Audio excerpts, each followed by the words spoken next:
In this particular lecture, we're going to talk about the business life cycle, and it's all part of the understanding how business works. We're going to look at certain elements that would help you to further know where you are and what stage you're at and what you need to be thinking about and doing, and how your business is likely to evolve.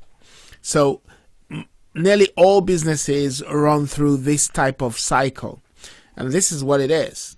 It goes from startup to growth, to maturity, to rebirth or death. So, at the beginning, once you've tested your ideas, you've developed your ideas, you've written a business plan, you kind of start trading.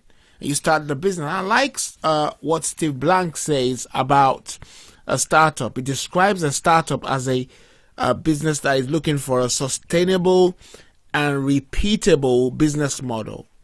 Okay, so you're a startup if you're still looking to find a sustainable and repeatable business model. So once you found that, you're not out of startup. But at that stage, the startup stage, you're pretty much doing everything.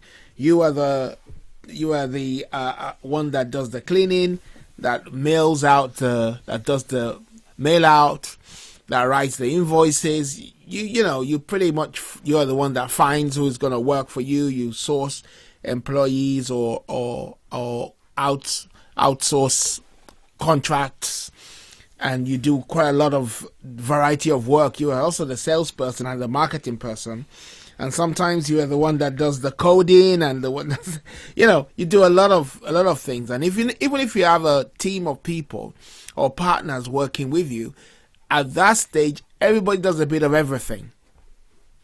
But then you're going to move to the growth stage, where you have different kind of departments, staff.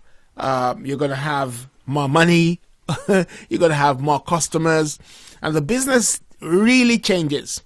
And that's where we need to be careful, because as the business is growing, we also have more complex issues and more complex problems that we need to deal with. So you're at the growth stage now. You're cruising, and things are now a lot better. You have somebody to rely on. You don't have to work as much as you've been doing in the beginning.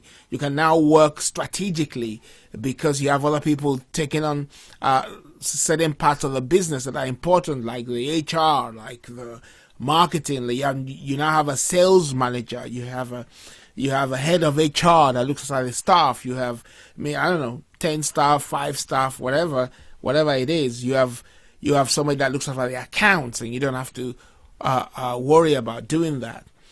So business is growing, you're making money, and your product is becoming accessible to your clients, and everything is going well. Then you move into maturity, which is where your brand is now known, and you're pretty much at a point where, if you're not careful, the next stage could be death, or you'll have to rebirth or exit, as it's got up there. And one of the things that can happen is, if you do nothing after you've reached a particular point, especially at the stage of maturity, then the business will just die. It will just naturally die. It's gone from startup to growth to maturity. Now it's going to just die.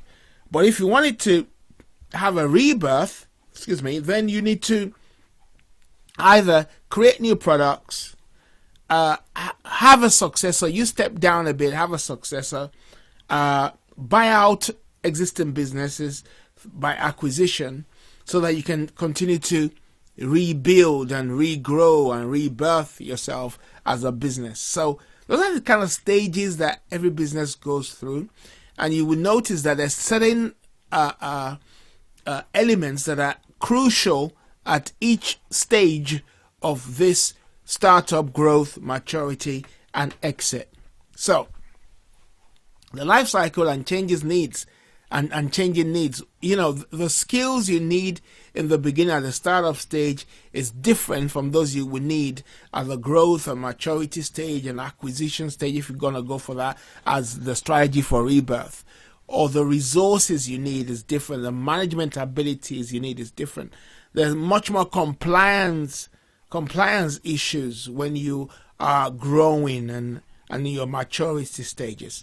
So there are different needs at different times, at different stages of that life cycle. So just to recap what we've talked about, and this is going to make more sense as we go along, okay? So you need to know where you are, know what you need to do, know the skills you need to have and how you need to prepare.